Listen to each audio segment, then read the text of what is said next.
18장을 읽게 됩니다. 사도행전을 마감하면서 오늘 우리가 묵상의 주제가 신이다 6절 말씀입니다. 6절 말씀을 함께 읽습니다. 그가 붙든지 혹 갑자기 엎드러져 죽을 줄로 저희가 기다렸더니 오래 기다려도 그에게 아무 이상이 없음을 보고 돌려 생각하여 말하되 신이라 하더라. 아멘. 유라굴로 광풍을 벗어나서 배에 승선하고 있던 모든 사람들이 276명이었습니다. 그들이 멜리데라고 하는 섬에 모두 상륙합니다. 근데 그 섬의 사람들이 2절 말씀에 보면 토인들이다. 이걸 달리 번역하면 야만인이다. 이런 뜻입니다. 문명의 혜택을 받지 못해서 야만인이 아니라 이 말씀의 배경을 보면 서로 언어가 통하지 않기 때문에 토인이다, 야만인이다 이렇게 불렀습니다. 그런데 그 원주민들이 바다에 빠졌다가 무트로 올라온 사람들에게 불을 피워서 옷을 말리게 하고 그들의 몸을 말리게 합니다. 그런데 그 불이 점점 꺼져가자 바울이 나무 단을 들어가서 그 불에 던지는 순간 그 나무 단에 숨어있던 독사가 바울을 물었습니다.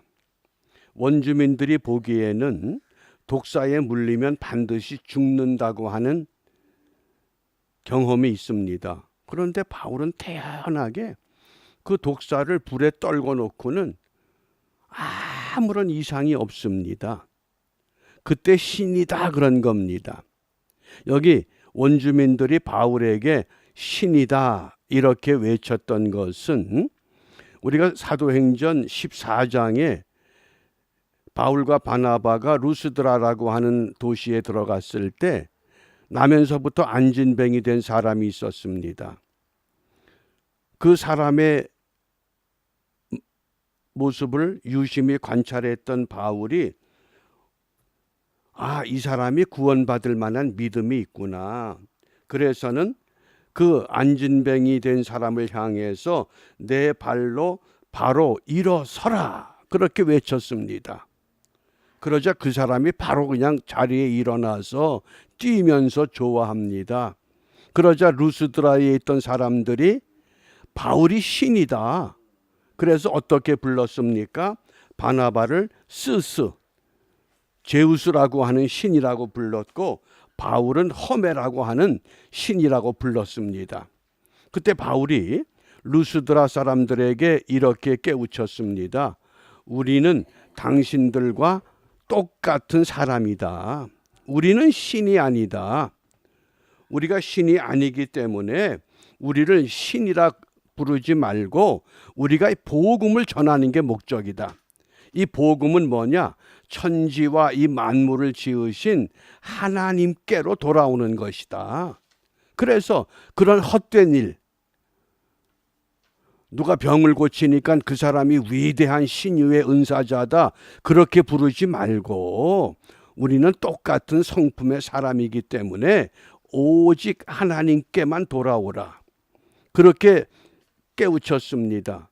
그런데 여기 28장에 멜리데 섬의 원주민들은 바울이 독사에 물려도 죽지 않는 모습을 보고서 신이다 이렇게 불렀습니다. 그런데 말씀을 계속 읽어보면 그 원주민들이 바울을 신처럼 섬기질 않습니다. 무슨 말씀입니까? 그래서 여기서 신이라고 이렇게 불렀던 것은 쉽게 설명하면 하나님의 사랑을 받는 사람이다 그 뜻입니다. 하나님의 사랑을 받는다. 그래서 우리가 어떤 병을 고치고 죽은 사람을 살리고 독사에 물려도 죽지 않고 이런 능력, 이런 신유의 은사를 하나님이 왜 허락하시는가? 목적은 하나입니다. 복음을 바르게 믿고 하나님께로 돌아오게 하기 위한 것이 목적이라고 하는 것. 우리가 그래서 우리가 복음을 전할 때에 이 선교의 두 가지 원칙이 있습니다. 영어로 하면 lifelong commitment. 그래서 선교지에서 뼈를 묻는 희생 정신. 그것이 선교의 시작입니다. 요즘처럼 뭐 단기 선교가 유행이 돼서 마치 무슨 단기 선교 갔다 오면 선교사가 된 것처럼 서로 선교사님 그러는데 그건 조금 우리가 수정해야 될 부분입니다. 그 서울의 양화진에 가면 양화진에 외국인 선교사들의 무덤이 있습니다. 그 무덤에 이런 글귀가 있습니다. 조선 사람을 더 나은 조선 사람이 되게 하기 위해 헌신한 자들이 여기에 묻혀 있다. 그게 뭡니까? 왜 그들이 조선 땅보다 더 살기 좋은 자기들의 고향을 다 포기하고 그 낯설고 문화가 다르고 풍속이 다른 땅에 와서 뼈를 묻느냐? 그게 lifelong commitment라는 게 선교의 첫 번째 방향입니다.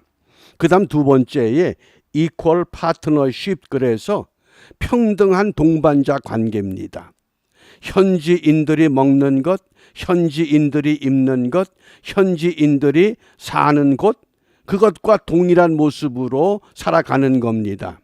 그래서 앞으로 세계 선교의 주역은 누가 할 수 있느냐? 그것은 유일하게 한국 사람밖에 없다고 하는 결론입니다. 왜냐하면 한국 사람들은 더운 사계절이 있습니다. 봄, 여름, 가을, 겨울 어떤 계절에도 다 적응이 가능합니다. 또 한국 선교사들은 희생의 각오가 되어 있습니다. 현지인들과 똑같은 삶을 삽니다. 그들이 굶으면 같이 굶고 그들이 먹으면 같이 먹고 그들과 같은 삶, 그것이 바로 선교라고 하는 겁니다. 지금 바울이 선교의 위대한 모습을 보여준 것이 바로 이런 원칙에 의해서 이루어지고 있다고 하는 겁니다. 그러면서 바울이 지금 로마의 감옥에 갇혔다 그러는데 우리가 생각하는 현대식 그런 감옥이 아니라 쉽게 말하면 자택연금입니다. 그 자택연금이라고 하는 것이 16절과 30절에 분명히 그 의미를 우리에게 밝혀줍니다. 16절 말씀에 보면 우리가 로마에 들어가니 바울은 자기를 지키는 한 군사와 함께 따로 있게 허락하더라. 한 군사가 파견돼서 바울과 함께 있는데 어디에 있느냐? 30절에 보면 바울이 온 이태를 2년 동안 자기 셋집에 유하며 세를 얻은 집에서 군사가 지키는 가운데 자택연금, 그게 감옥이라는 겁니다. 뭐 별도로 형무소가 지어진 그곳에 수감된 것이 아니라, 그러니까 바울은 그 셋집에서 얼마든지 사람들을 맞이하고 사람들에게 복음을 전할 수 있습니다. 몸은 지금 로마에 와 있지만 자유롭게 외부 활동은 하진 않지만은 사람들을 불러올 수도 있고 그들을 만날 수 있습니다. 이런 선교의 이 미덕을 지금 바울이 우리에게 보여주고 있습니다.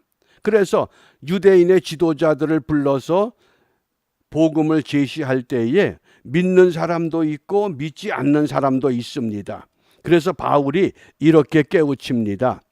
사도행전 28장 27절입니다. 이사야서의 말씀을 인용했습니다. 함께 읽습니다. 이 백성들의 마음이 완악하여져서 그 귀로는 둔하게 듣고 그 눈을 감았으니 이는 눈으로 보고 귀로 듣고 마음으로 깨달아 돌아와 나의 고침을 받을까 함이라. 오늘 우리가 이 선지자 이사야가 외쳤던 이 말씀, 마음으로 깨달아야 된다.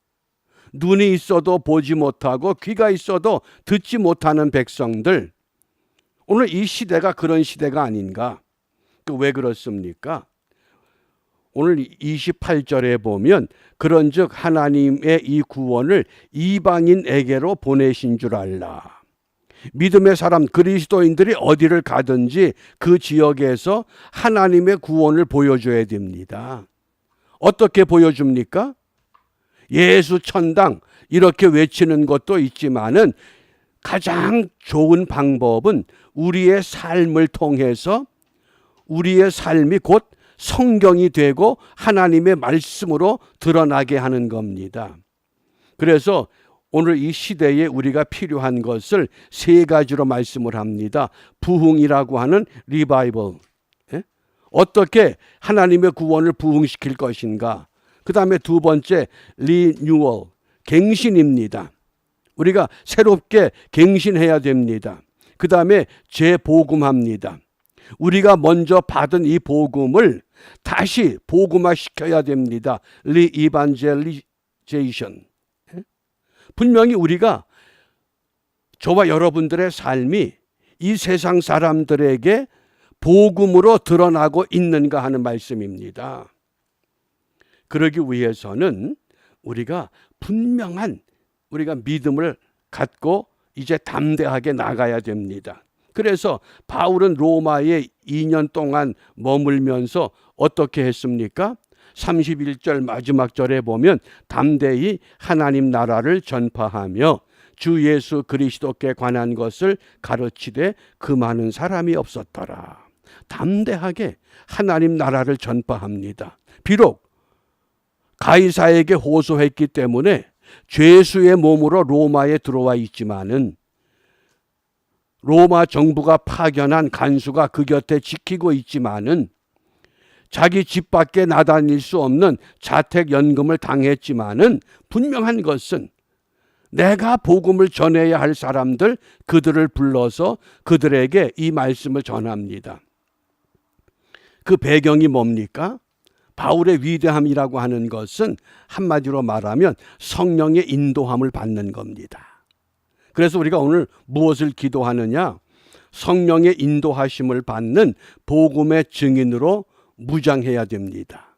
우리 한 사람 한 사람 이 시대에 이제는 뭐 교회가 없고 성경이 없고 하나님의 말씀을 듣지 못한 시대가 아닙니다. 무엇을 원하느냐? 이 시대가 원하는 것은 예수 그리스도를 믿는 믿음의 사람들을 통해서 진실을 보기를 원합니다. 정말 우리가 진실한가? 호세아 2장 20절에 진실함으로 내게 장가 들리니. 무슨 말씀입니까? 우리가 진실한 삶을 회복할 때 그때에 여호와를 알게 된다는 겁니다. 교회가 모자라서 문제입니까? 교인이 모자라서 문제입니까? 아닙니다. 여당에도 교인이 있고 야당에도 교인이 있습니다. 주사파에도 교인이 있습니다. 주사파 아닌 사람들도 교인이 있습니다. 그런데 문제는 뭐냐? 진실하지 못한 겁니다. 진실을 회복해야 되는 것이 이 시대 우리가 선교의 시작인 줄 압니다. 그래서 진실함으로 네게 장가 들리니 네가 여호와를 알리라. 요즘 이 기독교가 그래서 진실하지 못하기 때문에 이 안티크라이스트, 그래서 이 기독교 반대하는 운동이 심각하게 전개되고 있습니다. 그 종교 호감도 조사에 의하면 1970년대에 종교 호감도가 기독교가 1위였습니다. 2위가 불교고 3위가 카톨릭입니다. 그런데 2000년대에 들어와서부터는 카톨릭이 가장 호감도가 좋습니다. 그리고 불교고 기독교는 제3위로 밀렸습니다. 그러면서 기독교인의 숫자가 이 안티크라이스트라고 하는 이것 때문에 얼마가 줄었느냐? 1.6%가 줄었다고 그럽니다. 그런데 놀랍습니다. 1.6%가 숫자로 환산하니까 14만 4천 명이랍니다. 우리가 14만 4천 그러면 무엇을 요한계시록에 뭡니까? 입 맞은 자의 수가 14만 4천이잖아요. 입 맞은 자의 수가 줄어버렸다는 거예요. 뭐 때문에? 진실하지 못하기 때문에. 너나 할 것 없이 이제는 설교가 필요한 시대가 아닙니다.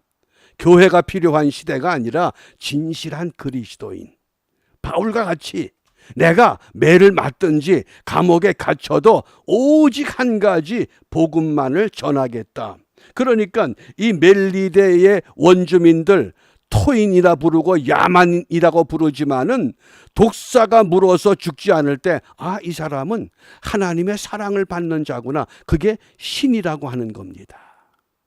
오늘 우리가 바로 이 바울 같은 이 진실한 모습으로 회복될 때 우리에게 소망이 있는 줄 압니다. 소망이 어디에 있습니까? 먼저 우리 한 사람 한 사람이 정말 이것은 이제는 내 힘으로 되질 않습니다. 내 방법이 아닙니다. 사람의 수단과 방법이 아니라 성령의 깨우침, 성령의 인도하심을 따라 살아갈 때 그때 분명한 복음의 증인으로 우리가 함께 나갈 수 있다고 하는 것, 우리가 이것을 우리 마음에 새기면서 분명한 이 선교의 원칙, 그 자리에서 헌신하는 겁니다. 죽을 때까지. 그리고 그 지역의 사람들과 동일한 모습으로 살아가는 겁니다. 그때에 이 복음은 다시 왕성한 힘을 발휘해서 우리가 새로운 부흥의 시기를 새로운 갱신을 통해서 복음의 재복음화를 통해서 분명 이 땅에 소망이 있음을 우리가 알려주고 그 소망을 위해서 오늘도 힘차게 한날의 삶을 통해 하나님의 은혜를 마음껏 누려보시기를 바랍니다. 기도합니다. 말씀으로 모든 만물을 지으시고 말씀이 육신이 되어 이 땅에 오셔서 세상 사람들과 같은 모습으로 지낼 때 오직 한 가지 아버지의 뜻을 이루기 위해서 마지막까지 자기의 생명을 내려놓기까지 우리를 사랑하셨던 주님의 그 사랑을 우리가 분명히 확신합니다. 이제는 입으로만 주를 부르는 것이 아니라 마음으로 깨닫고 눈으로 보고 귀로 들으면서 우리 한 사람 한 사람 이 시대가 요구하는 믿음의 사람으로, 진실한 사람으로, 말씀의 사람으로, 사랑의 사람으로 회복시켜 주시사 우리 앞날에 소망이 분명히 있음을 밝히 드러내는 믿음의 사람들로만 온전케 하여 주시고 이러한 은혜를 회복하기 위하여 우리가 함께 힘을 모아 기도하게 하시고 모여서 예배하게 하시고 말씀의 증거자들이 됨으로 인하여 우리가 무너지는 이 가치가 흔들리는 이 세상을 말씀 위에 바르게 세우는 일에 성공하는 우리 모두가 될 수 있도록 인도하여 주시옵소서. 이러한 은혜를 사모하며 주님이 가르쳐 주신 기도로 다시 한번 함께 기도합니다. 하늘에 계신 우리 아버지, 아버지의 이름을 거룩하게 하시며 아버지의 나라가 오게 하시며 아버지의 뜻이 하늘에서와 같이 땅에서도 이루어지게 하소서. 오늘 우리에게 일용할 양식을 주시고 우리가 우리에게 잘못한 사람을 용서하여 준 것 같이 우리 죄를 용서하여 주시고 우리를 시험에 빠지지 않게 하시고 악에서 구하소서. 나라와 권능과 영광이 영원히 아버지의 것입니다. 아멘.